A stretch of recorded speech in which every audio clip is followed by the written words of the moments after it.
this is me, Sandhya KS. In this video, I would be reading the story Amma, What is Your Duty by Sudha Murty. So let's get started. It is the chapter 10, chapter 11, page number 82. So let's start reading and you start listening. At that time, my daughter Akshata was a teenager. By nature, she was very sensitive. On her own, she started reading for blind children at Ramana Maharishi Academy for the Blind at Bengaluru. She was a I just don't know how to pronounce that word. That is Scriber too. She used to come home and tell me about the world of blind people. Later, she wrote an essay on them called I Saw the World Through the Blind Eyes of Mary. Mary was a student at the academy who was about to appear to the pre-university exam. Once Akshita took Mary to Lalbagh for a change. The conversation between them was quite unusual. Mary, there are different types of red roses in this park, Akshata told her. Mary was surprised. Akshata, what do you mean by red?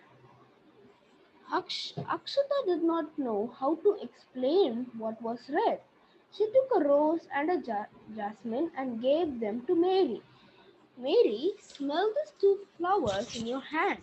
They have different smells. The first one is rose. It is red in color. The second one is jasmine. It is white. It is white. Mary, it is difficult to explain what is red and what is white.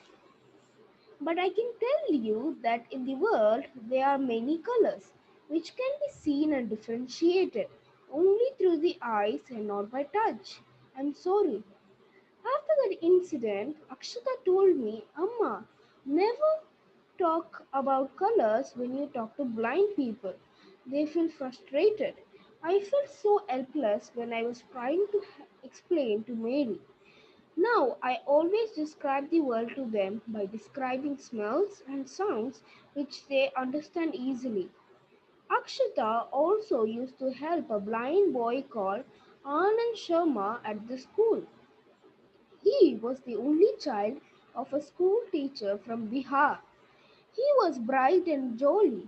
He was about to appear for his second pre-university exam. One day I was heading for an examination committee meeting. At that time, I was head of the Department of Computer Science at local college. It was almost the end of February. Winter was slowly ending and there was a trace of summer setting in. Bangalore is blessed with beautiful weather. The many trees lining the roads were flowering and the city was swathed in different shades of violet, yellow and red. I was busy getting ready to attend the meeting. Hence, I was collecting old syllabi, question paper, and reference book. Akshata came upstairs to my room. She looked worried and tired. She was then studying in class 10. I thought she was tired of preparing for her exams. As a mother, I have never insisted they study too much. My parents never did that. They always believed their child has to be responsible. A responsible child would sit down to study on her own. I told Ashita, don't worry about the exam. Trying is in your hands. The results are not with you. She was annoyed she was annoyed and irritated by my advice. Amma, I didn't talk about any examination. Why are you reminding me of that? I was surprised at her irritation, but I was also busy gathering old question papers, so did not say anything. Absently, I looked at her face. Was there a trace of sadness on it, or it was my imagination? Was it my imagination? Amma, you know Anand Sharma. He came to our house once. He is a bright boy. I am confident that he will do very well in his final examination. He is also confident about it. He wants to study further. She stopped. By this time, I had found the old question papers I had been looking for, but not the syllabus. My search was on. Akshata stood facing me and continued, Amma, he wants to study at the St. Stephen's in Delhi. He does not have anybody. He is poor. It is an expensive place. What should he do? Who will support him? I'm worried.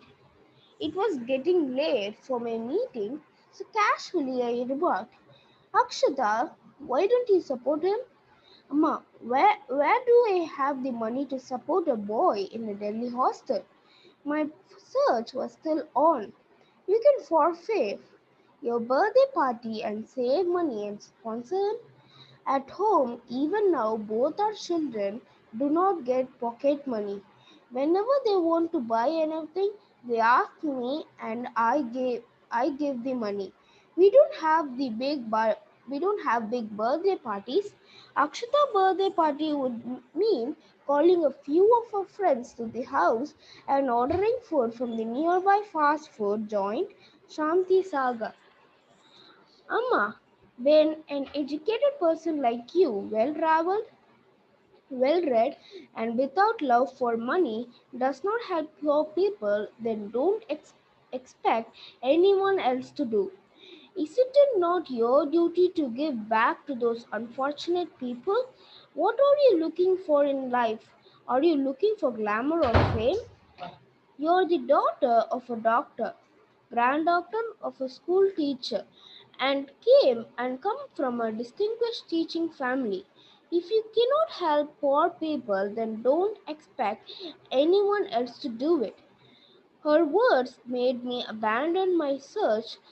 I turned around and looked at my daughter. I saw a sensitive young girl pleading for the future of a poor blind boy. Oh, or was she someone reminding me of my duty towards society? I had received so much from that society and country, but in what way was I returning it? For a minute I was frozen. Then I realized I was holding the syllabus I was looking for in my hand, and it was getting late for the meeting. Akshata went away with anger and sadness in her eyes. I too left her college in a confused state of mind. When I reached, I saw that as usual the meeting was delayed. Now I was all alone. I settled down in my chair in one of the lofty rooms in the college. There is a difference between loneliness and solitude. Loneliness is boring, whereas in solitude, you can inspect and examine your deeds and your thoughts. I sat and recollected what had happened that afternoon. Akshita's words were still ringing in my mind. I was 45 years old. What was my duty at this age? What was I looking for in life? I did not start out in life with a lot of money. A great deal of hard work had put in to get where we were today. What had I learned from the hard journey that was my life? Did I work for money, fame, or glamour? No, no. I did not work for those. They came accidentally to me.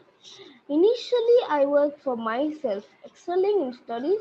After that, I was devoted to Infosys and my family. Should not the remaining part of my life be used to help those people who are suffering for no fault of theirs? Was that not my duty? Suddenly I remembered GRD's parting advice to me, give back to society. I decided that was what I was going to do for the rest of my life. I felt relieved and years younger. I firmly believe no decision should be taken emotionally. It should be taken with a cool mind. And when you are aware of the consequences, after a week, After a week, I wrote my resignation letter as the head of the department and opted only for a teacher's post. I'm ever grateful to Akshata for helping bring this happiness and satisfaction in my work and life. It means more to me than the good ranks I got and in school and my work. When I see hope in the eyes of a destitute, see the warm smile on the faces of one's helpless people, I feel so satisfied. They tell me that I'm making a difference. I joined Infosys Foundation as a founder trustee. The foundation took up a number of philanthropic projects for the benefit of the poor in different states of India. I received my many awards on various occasions. One of them was the Economic Times Award given to Infosys Foundation. As a trustee, I was invited to receive this award. At that time, I remembered my guru. Now she was the student in USA. I told her, at least for one day, you must come for this award ceremony in Bombay. If you had not woken me up at the right time, I would not have been receiving it today. I want you to be present.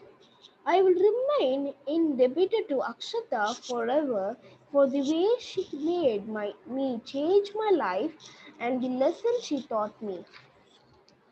And that's it. The story ended now, and we have a next story coming up in my channel. That will be the story of two doctors. So that's it, guys. And if you like the story, please subscribe, like, and share. And do listen many stories. I have many stories and many videos on coding and etc. And thanks for watching. Do click that like button, that small like thingy, and click that subscribe button. And do watch and do share it. You share it. The more you share, the more you're gonna